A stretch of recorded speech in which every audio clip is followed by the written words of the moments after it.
அன்பு ஊடக நண்பர்களுக்கு வணக்கம்.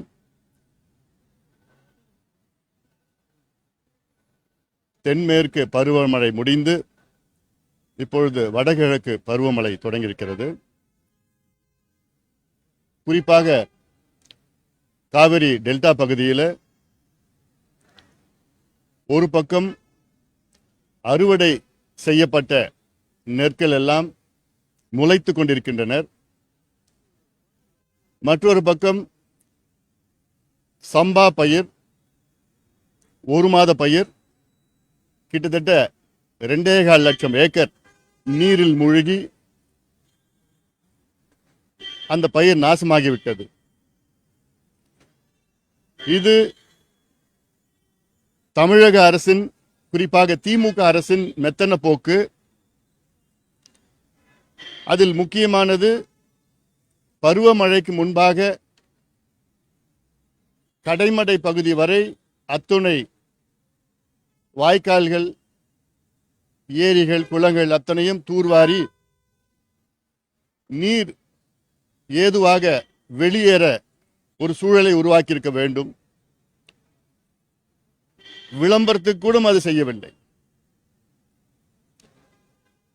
இப்போ இந்த மழையால் கிட்டத்தட்ட 4 முக்கிய மாவட்டங்கள், தஞ்சை, திருவாரூர், நாகை, மயிலாடுதுறை, இதில் ராமநாதபுரமும் சேதமடைந்திருக்கிறது, புதுக்கோட்டை மாவட்டத்திலும் சேதமடைந்திருக்கிறது, கடலூர் மாவட்டத்தில் சேதமடைந்திருக்கிறது. ஆனால் இங்கு 4 மைய மாவட்டத்தில் கொள்முதல் செய்த அந்த நெல் அதிக சேதமடைந்திருக்கிறது. இன்னும் சொல்ல போனால் விளைஞ்சிடுச்சு, மக்கி போயிடுச்சு. எவ்வளோனா, அதாவது இந்த ஆண்டு குறுவை சாகுபடி 6.5 லட்சம் ஏக்கர் பயிர் செய்தார்கள். அதுல ஒரு ஏக்கருக்கு சராசரியா இப்போ 2.5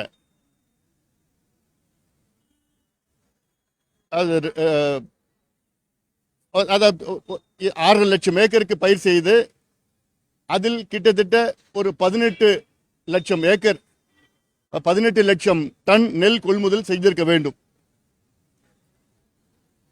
ஆனால் இப்பொழுது தமிழக அரசு செய்தது வெறும் 5.5 லட்சம் டன் தான் நெல் கொள்முதல் செஞ்சிருக்கிறாங்க. செப்டம்பர் 1 தீபாவளிக்கு முன்பு வரை கிட்டத்தட்ட 50 நாட்கள். அதுல வெறும் 40 விழுக்காடு குறுவை சாகுபடியை தான் கொள்முதல் செய்திருக்கின்றார்கள். வெறும் 40 விழுக்காடு.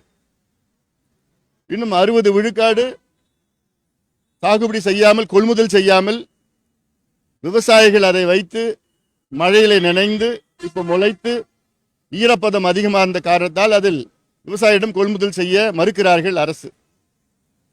இது முழுக்க முழுக்க திமுக அரசின் தோல்வியாகத்தான் பார்க்க வேண்டும்.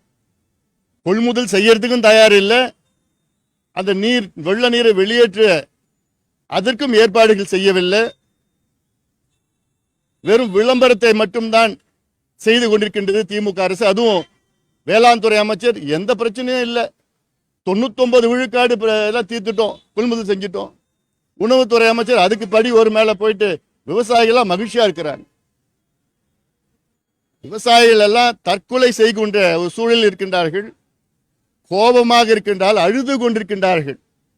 விவசாயிகளை பற்றி எந்த அக்கறையும் இல்லாத முதலமைச்சர் ஸ்டாலின் அவர்களுக்கும் திமுக அரசுக்கும் நிச்சயமாக மக்கள் பாடத்தை புகட்டுவார்கள்.